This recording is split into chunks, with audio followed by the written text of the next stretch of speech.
Greetings from sunny South Florida.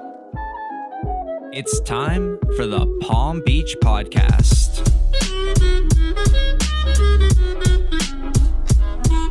And the hosts of your show, sports chiropractor and athletic trainer, Dr. James Spencer. Photographer and art director, Mike Jones. Recorded live at the Media Zone podcast studio in Palm Beach County. Relax and enjoy the show.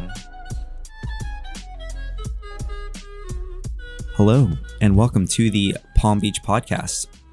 It's a very special day today, boys, because it is actually my birthday. So thank you all Happy birthday. Yeah, hey, cheers to that real quick. Yeah. Thanks for joining me for a lovely podcast in the Media Zone studio today. And the White Claws? White Claw. We're still waiting on that sponsorship. My name is Mike Jones. I'm here with my awesome co-host and amazing human, Dr. James Spencer. Good to see you guys. And today we've got a great guest in. Sometimes he goes by Mitchell, but today we're going to call him Mitch. And Mitch Sadowsky is a coach here in Palm Beach County. And I know you guys have a great working relationship together. So I'll let Spence kind of kick off the first question. Yeah, so I think we've known each other probably for the last 3 or 4 years now. Maybe even longer than that.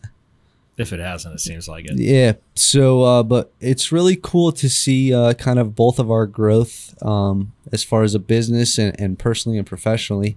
And a good friend of mine, this is somebody who I got to reflect a lot of my ideas and thoughts off of and give me some honest feedback. So definitely a pleasure to have him in the studio today, and looking forward to hearing the rest of the episode.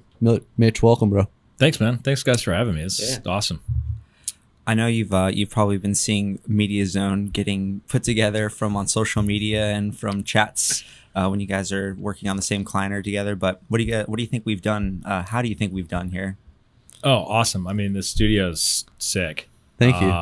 And I think just bringing out content that has a very global and relatable subject and guests, but is still very local to Palm Beach County, I think is huge. Because as isolated as we can get here, there's still a lot of subjects and topics that affect everybody, but highlighting everybody that's close and near and relevant, I think is awesome. You know, that's something my patient said yesterday that I thought was pretty cool is Andy Cohen from the Bravo show and then Anderson Cooper. I guess they kind of just had a little live skit down in Fort Lauderdale together where they just got on stage and they just had conversation. And really my thoughts were, well, that's what we're doing. Yeah. You know, so it's cool to kind of see this go full spectrum. It doesn't matter who it is. We're just having just real general conversations about whatever, you know? Yeah. Yeah. And I think there's so many people around here, and the guests you guys have had on that, you don't really understand where they came from, like how everything got started. I think that's always really, really interesting. I'm always, when I read, I try to find out like where are the top people coming from, not necessarily what do they do to be successful, but where have they started? Because I think that's way more important for people to look. I don't think anyone desires to go through life mediocre or just sort of hit a low plateau and just kind of hang out there. But not a lot of people understand, like, how do I get there? Sure. And so not necessarily doing the things that successful people do, but what have they done to get there? And I think that's way more important. So I think highlighting all that stuff, especially the sort of the movers and shakers of Palm Beach, kind of like what have they done to get there? So I think that's a really cool concept that you guys are putting together. And like there's a common denominator with everyone that's been in here, and it's that they're friendly and they're go-getters and they put themselves out there, and like you're another example of this. I know the first time that I met you, I saw you speaking on a stage in Orlando. It's like you have to step out of your comfort zone to do these types of things. It's not that easy to, gain notoriety and success and keep learning yourself. Well, and it's getting outside your comfort zone. That's where a lot of the growth occurs. And learning from others, learning from mentors, asking the right questions.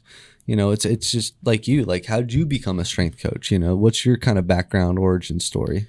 Yeah, I don't know. I'd like to say mine's unique, but I'm sure there are people out there who are very similar. So I grew up grew up in Wisconsin, was just kind of a typical Midwest kid. Just, when it was cold out, I played football. When it was a little bit warmer out, I shot hoops in the backyard. And when it was warm out, I played baseball. And when it got too cold to do anything, we all played ice hockey on frozen over baseball fields. Sure. So I was kind of destined to be an athlete at some point. I was very rarely inside the house. And you're like 6'4" or something. Well, only 6'3". That helps. Only Okay. 6'3", but that helps. That Yeah, helps. being a tall, skinny Midwest kid. So I grew up playing pretty much all sports. In 8th grade, my first football game of the season nearly broke my leg, and when I got home from the hospital, my mom said, "All right, you're not playing football anymore." I'm like, well, "What am I going to do to stay in shape for basketball?" She goes, "I don't care. You're not playing football though." So, fortuitously, she just said, "You can, how about volleyball or cross country?" And I'm like, "Well, fuck cross country. I'm not running."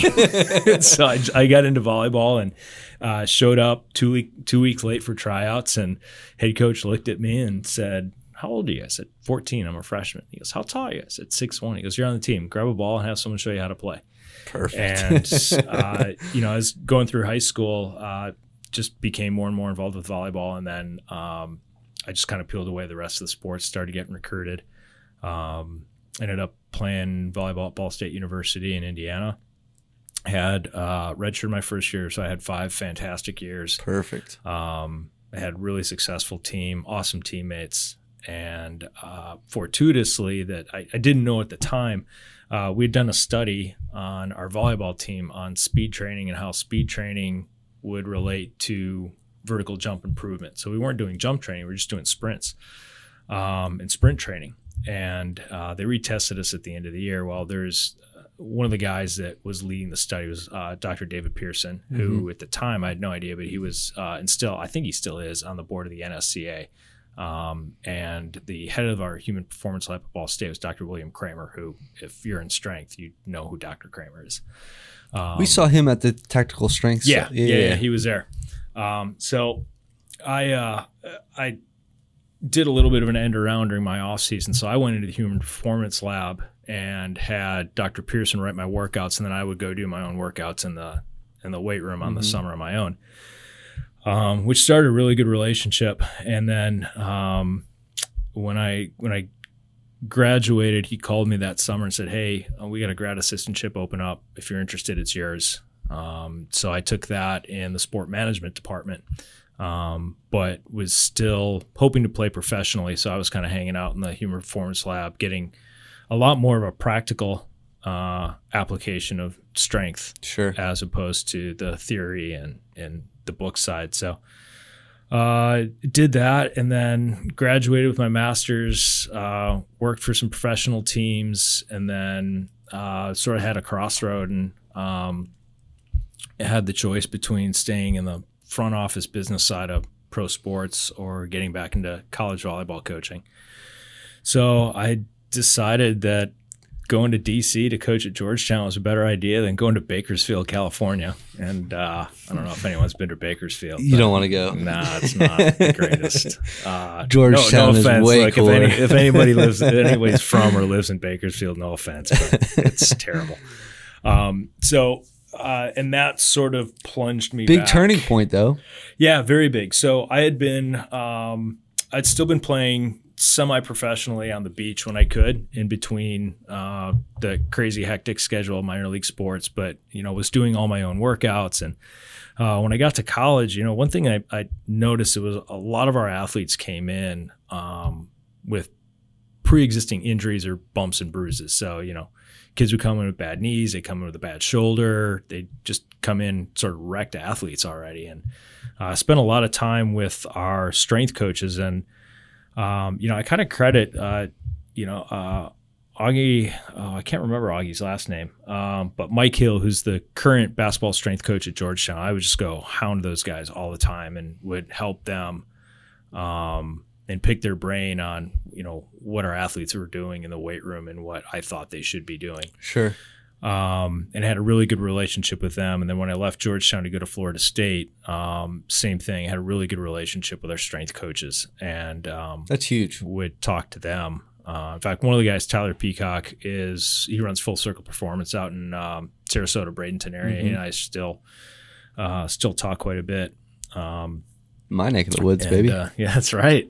And yours. yeah. So, when I left Florida State, it was, again, another crossroads. It was, do I want to stay coaching in college, or, do I want to get into strength training? Because as much as I love coaching college, there were two problems. One, I felt like I could make a bigger impression and leave a bigger footprint if I could work with high school age athletes, because there are more of them. Mm-hmm. The other side, which is the negative side of college sports, I just didn't like my career and livelihood being in the hands of a bunch of 18 to 22-year-olds. True. It's tough. Mm-hmm. It's really tough. It's one of the greatest jobs in the world, and I miss it. I just don't miss everything together. Mm-hmm. So I moved to Orlando with one of my buddies and started running a volleyball club there, and started strength training on the side. And I, was super fortunate that one of my volleyball players' dads owned a gym. Mm-hmm. And a few months after that, he called me because they got an offer to move to the Bahamas, and I was kind of pissed at him because he was taking my starting right side hitter. And they're going to the Bahamas. Yeah. So Mike called, and at this time I was really starting to ramp up my training and getting a little bit more practical knowledge and book knowledge and training. And then he called me and said, hey, Lake Nona Country Club is going to be hiring a trainer. They're part of the same group with Tavistock, and Mike moved to the Bahamas to work at Albany, which is one of the higher end resorts there. And mm-hmm. He said they've got one name and one resume. If you want the job, it's yours. And I'm like, oh man, do I want to do this? Do I want to go back in college? And I'm like, if I'm going to do this, I'm doing this. I'm not going to wait in. I'm going full, and went full. And that's awesome. It's been awesome. And then Mike called me a few weeks later and he said, hey, I've got a couple people for you to work with that are there. And from there, the rest is kind of history. It was at Lake Nona. Still am there about once every 2 or 3 weeks to work with some professional golfers and some regular clients at golf. But yeah, that's what is it, the last about 17 years in a nutshell. That's amazing, man. Yeah. And what's Mitch the athlete like versus Mitch the coach? Great question. Were you a fiery competitor, or were you like the gentle giant? No, there's nothing gentle. I played the one and only time I played beach volleyball with my wife. We nearly broke up. And that was when we were dating. I am a gigantic, over competitive jerk when I play. Football. Not McEnroe style. No, I've got a very high expectation of what I should be doing on the court, and I don't let what other people do affect me. But if I'm not making plays that I feel like I should make, I'm not a real happy guy. And then if we win, I'm not real thrilled either, because I think we could have done better. At least I could have done better. So. But as a coach, I've mellowed out a lot. When I was a coach probably about 15 years ago, and I've thought about this a lot. I was just a big jerk. Like I put the same expectations on my players as I put on myself, and you can't do that as a coach. I learned probably a little bit too late. Like if there's regrets, like I was definitely hard on a bunch of 16-year-old kids. It's like, dude, why are you expecting them to know what you know? Like they can't do the things that you can. But you also had to learn from that. Yeah, absolutely. And in that regard, I'm pretty happy that it was like that. So right now, I mean, the high school kids that I've coached, the parents are like, how are you so calm on the bench? I'm like, I don't know. It's just you just trust that things go right. Well, meantime, what they don't see is my mind's moving a mile a minute trying to figure out what's going on. So it's like the duck you see that It looks really calm on the water and the feet are paddling furiously underneath. That's pretty much what I'm coaching like. I love it. But it's fun. Like you work so hard to see a group of kids achieve and gel, and it's a fire hose, especially with high school. You get 4 months with them at the most. Mm-hmm. And you're trying to give, at this point now, I'm trying to give, 30 years of volleyball knowledge to them in 4 months. And so you try to you try to pare down and give them the important stuff. And, the last few years have probably been more leadership than volleyball. And at this point, like, kind of like fuck sports. Like, sports are great. Don't get me wrong. The competitiveness is great. But, Sure.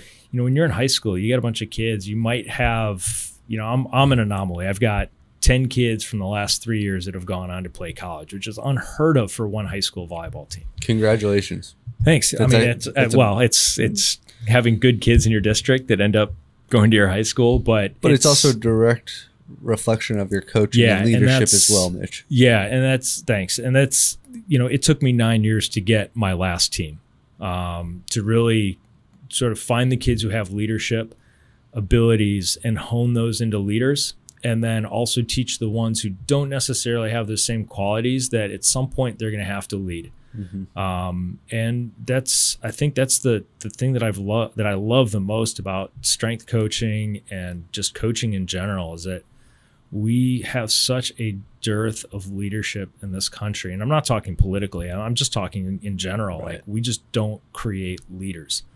And for the kids that aren't going to be leaders, we got to teach them how to lead, because at some point, like, shit's going to go sideways and somebody's got to step up. But right now we've got, we have a lot of kids who just kind of look around and, or even worse, they hop on their phone and video things instead of somebody stepping up and going, hey, like, this isn't right.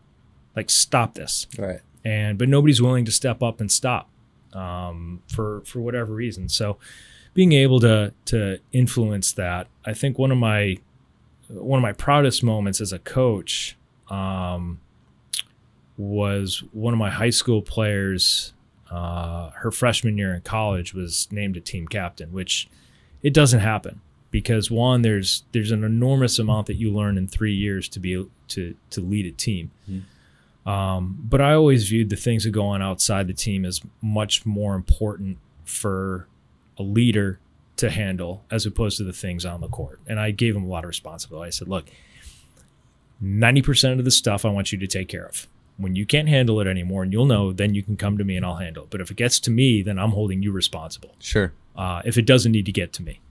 And we've had some really, really good teams and some really good leaders. But I think that's what I just put importance on, is that the wins and losses will come, because winning and losing depends more on how good players you have, not necessarily how good of a coach you are, at least in high school. Sure. You can eke out a couple of wins as a coach. I was joking around with one of my players a few weeks ago, when I was up in Orlando and went back to the high school for one of their matches. And I said, you guys are pretty lucky. I said, you had 2 college coaches coaching you. My wife played at OU and was all Big 12, played for the national team, played professionally in Germany. No big deal. Yeah, no big deal. and I will say right now, I am the second best athlete and volleyball player in my family for sure. But she coached in college. I coached in college. We both played professionally, and here we are coaching a high school team. So from a game planning perspective, that part was pretty easy. But if you don't have the players to beat a better team, you just don't have the players. But you can teach them how to fight. And more importantly, you can teach them how to lead. Because as soon as they're done playing, well, what are they going to do? They're going to go to college. And, if you coach and you're not teaching them the things that are going to help them be successful afterwards, then, what are you doing? Correct. And how is it with volleyball? Because I never played, but in like football, it's like based on trust. So it's like you trust the person next to you is going to do your job, do their job. Yeah. And it's like you have to just focus on your job. Yeah, same thing. I always kind of like the story of the 2004 Red Sox, like 24 guys, 24 cabs. That's kind of how I'm like, look, I don't care if you guys like each other. I really don't. I understand you're females, and we have our little social packs, and that part of the equation is very important. But team chemistry is bullshit. I hate the idea of team chemistry, especially team bonding. I think it's garbage, because you're going to take a bunch of people, whether it's boys or girls, and you're going to force them to be together on like a Friday or Saturday night. No, go home. Go do something else. Go do whatever it is that you want to do. But why are we going to force you to be together and force you to like each other? Like, it's BS. I need you on the court. I need you in the gym together. And being around each other more is terrible. Sure. I know, like some of our long road trips, like so every year we did a when I played at Ball State, every year it was the same thing. So we go out to California for a week during our spring break, and we play the California teams just to kind of get out of our league a little bit and play some good competition. By the end of that week, like, we were at each other's throats. We just could not wait to get away from each other. And usually by the end of the trip, we got our asses kicked 1 or 2 times, and we're like, I can't stand that guy. I can't you room with a guy for 4 days, and you're like, yeah. So, why am I going to force them to be together more? Like, just and losing. Respect. Yeah, and losing just exacerbates everything, right? Like, when he makes everything better, losing makes everything worse exponentially. But with our kids, it's like, respect them. And like Mike, what we said was, we want to create trust. Like, team chemistry doesn't matter. Like, I can hate you, but if I trust that you're going to do your job, I don't care whether you're on the court with us or not. Like, I want you on the court if I trust that you're going to do your job and you're the best player. Things get better if you all like each other, which is, something fortunate that I had at my high school. But my worst year, I had the most amount of seniors I'd ever had. And we had a whole bunch of people who all wanted to be team leaders, team captains. And guess what happened? It ripped the team apart, and it was terrible. It was by far my worst year coaching. I liked them as individuals, but they all had their own agendas, and it just didn't work. Versus, just 3 years later, I had my best team I've ever had, and we had great leadership. We had people who bought into their roles, and we had a bunch of kids who wanted to win. Perfect. And but that's also something that I fostered with them, is that ultimately it's winning. And, we had 13 girls who bought into that, but we also had 13 girls who could play. They all knew their roles. They all earned their spots on the court. They all earned what they did, but they bought into what we wanted to do. Talent helps. Yeah, sure does. Doesn't hurt to have a couple MVPs or. Well, just off that team, we had 8 girls go to play in college, which is stupid. That's huge. That's absolutely insane for a high school team. Well, and so to complement that, though, that goes back to a lot of the leadership that you are obviously portraying to these girls as well, because if the coaches or scouts didn't see that, they wouldn't have been there. Well, so this is hilarious. So I get a couple of emails the summer before that season, and it was a mom, and she started off with like, "Hey, I apologize, my English is terrible, but my daughter's going to try out. We just want to know if you have any summer stuff going on and that." And I said, "Well, we've got a camp the week before, but that's it. I don't like doing anything organized during the summer." Which I know we'll probably talk about in a couple of minutes when it comes to athletes and that, but I don't do anything over the summers. They all play club. They all get more than enough time. They're all going to do their own camps. I don't need to be doing anything more. And again, we're going to be together every day for 3.5, 4 months. Like, we don't need an extra week. So this girl shows up for our camp, and I said, all right. So as we usually do, like, all returning varsity players, you guys are over on this court, and everybody knew you guys are over on the other court, and JV from last year, blah, blah. And usually every year I kind of have an idea who's going to be on varsity and who's going to fill roles. And then we usually have like 2 or 3 spots where I'm always surprised. Right. And but those are spots that we need to fill, and I'm kind of surprised by somebody. And then, because I'm just a big softy, I talk about cutting kids, and I never cut them, and they end up just rocking out. Yep. So this girl comes in, and I put her with her camp coaches, and I take off to go to work, and I come back, and we're at lunch, and I asked my buddy, I said, "Hey, how's Anna Ellie doing?" And he goes, "She's pretty good." I'm like, "Pretty good?" And he goes, "You could probably move her up. Like, she's definitely dominating this court, on the JV court." I'm like, "Okay, cool. We'll see how she does." And this is the girl whose mom emailed me over the summer. Well, I put her up on the higher court for the afternoon, and we're at dinner, and my buddy who was a college coach and was doing the high school camp for us during the summer, I said, "Hey, how'd she do?" And he looks at me, and his eyes get really big, and his eyebrows go up, and he goes, "Dude, I think you got something here." I said, "Really?"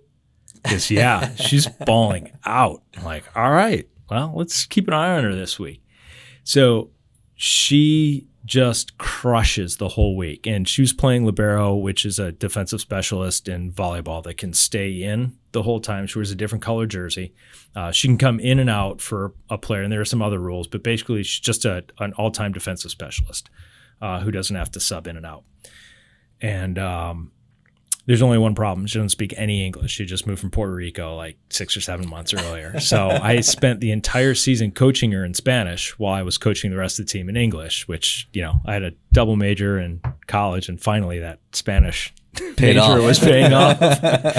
So anyway, so we're playing, and we get into our first preseason match, and she dives for a ball and makes a play I've never seen in my gym before. It sucks because I've seen players on other teams make this play, but I've never seen it in my gym. And from then on, it completely changed the complexion of our team. Like one play completely changes. So now all of our players are making plays like this. Huge. And so she and I are sitting in the bleachers before one of our matches about halfway through the season. And I said, hey, how's everything going? And this is unfortunately right after Puerto Rico got hit by the hurricane. And she still had a lot of family and friends over there, obviously. So we're just kind of keeping an eye on her. And you know, to our players' credit, they really took her under their wing and made sure that she always had somebody to eat with at lunch. There was always somebody in class with her. So we're talking in Spanish. She says, you know, it's pretty good, but, you know, I think I can do better. I'm like, kidding me? You're playing great. She goes, well, this is my first time I've ever played libero. I said, what? You gotta be kidding me. She's like, no, I'm a setter. I'm like, why didn't you say something? She goes, I don't know. You just put me on the court. I figured I'd go there. Huge. And I'm like, seriously, you've never played libero? She's like, no. I'm like, so then I called over a couple of my players. And I said, hey, did you know? Like, no. Seriously? And we're all talking about this. And so here's this girl in a brand new school, doesn't speak any English. The coach just throws her where he wants her, doesn't even, you know, ask her what position I'd never even asked her. I just assumed, well, okay, you're 5'5", you're a libero. But just by doing that, like not even being a leader, but the leadership she showed, just by going out and doing her job, created so much trust amongst the rest of the team. Because if there was one area that we didn't have to worry about, it was position 5 or left back. Like we just knew, like, hey, don't worry about any ball back there. Ellie's got it. Yep. And then all of a sudden, our middle backs would do their job, and they would just start vacuuming up volleyballs. And it's contagious at that point. Oh my right? God. Like wildfire. Seriously. And it's funny how just that one piece changes the entire complexion of the team, to where, you know, in the past we had okay liberos, but, you know, they would kind of hesitate, or somebody would hesitate to go for a ball. And then that gets contagious as well. Sure. So just by that, I mean, we had just absolute studs that year, but it was that one player who really changed everything for us to where we got to the state semifinals that year for the first time in our school's history. And it was the most fun I've had coaching, just, you know, because the girls had so much fun. Yeah. But again, it took 9 years and a little bit of luck to get there. But, you know, and then I kept in contact with her and her mom, and found out that she got a scholarship offer to go to a 2-year college. I think she's at East Florida State. Nice. And that's probably got to be like one of my 3 favorite, because, you know, kids are gonna, you know, they're gonna go to college, and it's awesome. But right. When you get the ones that, you know, probably, I don't want to say overachieve, but you really want the best for them. Mm-hmm. Probably one of my 3 favorite That's awesome. signings that were like, man. Plus, I mean, it's one of those things where it's just gonna, you know, it's a life changer for a lot of them, it was pretty cool. It was awesome. Changed you as well, right? Yeah. I haven't coached since. Well, so that being said, tell us about the transition from Orlando now down to Palm Beach. my wife and I met in I think 2013. That sounds about right. I love it. 2012. I feel bad for you when she watches this. Yeah, it's Oh, gonna man. be brutal. Although it's nothing that she doesn't give me. Actually, crap that was about just anyways. her texting you now. No, that was hey, little shout out. Lance Gill texted me back. No, so really funny. In 2010, I was coaching beach volleyball camps with Olympic gold medalist Misty May, and we went to UNC Greensboro to do a beach clinic, and then after that clinic, we were going to do some stuff with them for their Dig Pink match. And Misty's mom had passed away from breast cancer. So after the match, we went to, and this is how small the volleyball world is. So after the match, we go do a little VIP meet and greet. Two of UNC Greensboro's administrators were my administrators when I was coaching at Florida State. So we're up there, and I remember looking at the program and seeing Laura's name in the program as a coach for UNC Greensboro. She played at Oklahoma University and played for a buddy of mine who was coaching there. So we have him real quick. Hey, how are you? Nice to meet you. Well, 2 years later, I was doing another volleyball clinic in Sarasota, and she came in. I was like, man, she looks so familiar. So I asked my buddy Joe, said, hey, who is that? And he said, it's Laura Tomes. I'm like, oh, you should have her come back here. So that a boy. Yeah. So so we started talking, and then from there we started dating, and then dated for a year, and then she was in Sarasota. So I said, well, she said one of us is going to have to move, and we kind of looked, what's going to be the best option for us. And she was working at IMG Academy at the time and had an amazing job, and she decided that she was going to make the move to Orlando. So we did that, and she started working and ended up with Lululemon and got a job offer to come down to Sawgrass Mills to be an assistant manager. And when she got the job offer, there are two calls that I made. Actually, three calls. One was to Lance and the aforementioned Lance Gill, just on the possibility of moving and what his thoughts were from me leaving Lake Nona to come down here and rebuilding a business, which on the strength side is very difficult. And so he said, call Spence, call Brendan Hayden at Coastal. And then those were the next two calls I made. And I remember having that conversation with both you guys, and my wife came home and she walked in through the door, and I was just sitting there, and I said, hey, when are we moving? And she, her jaw dropped. And I said, let's do it. Let's make it happen. I think it's going to be a really good move for us. And so about not even 6 weeks, I think 3 weeks. So this is right before Hurricane Irma, of course. So that pushed our timeline back. So I remember the day, October 9th, October 8th, she drove down here. She'd stay with friends during the week, drive back up to Orlando on the weekends while we were packing the house up for about 2 months. And then we moved down here the end of November 2017 and started up at Brendan's. I don't like idle time.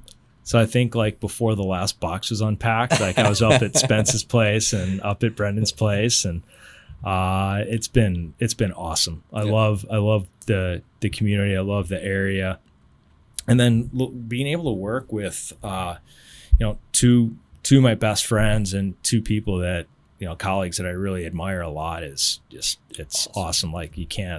Doesn't get any better than that. It's just a shame, though, that Brendan has no sense of humor. Zero. Absolutely really zero. Not funny at all. No, but it's fun. We were, I remember us talking on the phone and, kind of going back and forth on what, what our goals were and what our visions were. And they lined up perfectly. Isn't that, there are things that when you're just working one-on-one, there are just some things that you can't do on your own that you need help with. And, in Brendan's case, he had a really good staff, but there was still stuff that he wanted to do that he couldn't do on his own. And, as we're talking, we're like, well, these are the same things that we want to do. Right. we could do these together. That would be awesome. And it's worked out. It's worked out great. And then just being able to pop over to Spence's and pick his brain and have him work on me and go slacklining and It's always you know the best, all the bro. fun. Oh, it is the best. Yeah, it's been a great move. We were just Laura and I were just talking about that last night. How fortunate we were for everything to have worked out the way it did. Well, and you know, honestly, welcome to the South Florida area. And I know there's many more slackline sessions to come. Oh, for sure. Many more White Claws. Oh yeah. And We got to get the big like the big The double Coral deckers, Sky. yeah, the double big- deckers. Yeah, Might have to buy a new fridge to make those things. fortunately, they won't be $25 like they are at Coral Sky. well, boys, cheers. Yeah, Thanks for absolutely. coming on, Mitch. Yeah, man. Thanks for having me, guys. Thanks for coming on and sharing your story Absolutely. to the Palm Beach podcast. Yeah. Let's give the listeners a quick way to find you online. Yeah. Twitter at Mitch Sadowsky. Insta, same thing, Mitch Sadowsky. You can also find some of our stuff on Coastal's platforms. So primarily Instagram, but Coastal Performance and CP Golf for all the Coastal golf stuff. We'll Awesome. be putting stuff up there. Facebook, you can reach me there. I'm not on that much. Just the occasional Dogtown Session. But yeah, still on there a little bit, but primarily yeah, if you follow me, you'll see a lot of goofy gifs and some training stuff on Twitter, and primarily a ton of golf and Stellar My- mustaches too. stellar mustaches. Yeah. Hey, one last thing for everybody, since if this gets out in November, make sure you guys go support the Movember Totally. Foundation. That's why all the guys are growing creepy mustaches this month. It started off as men's prostate awareness to kind of follow up breast cancer in October. Yep.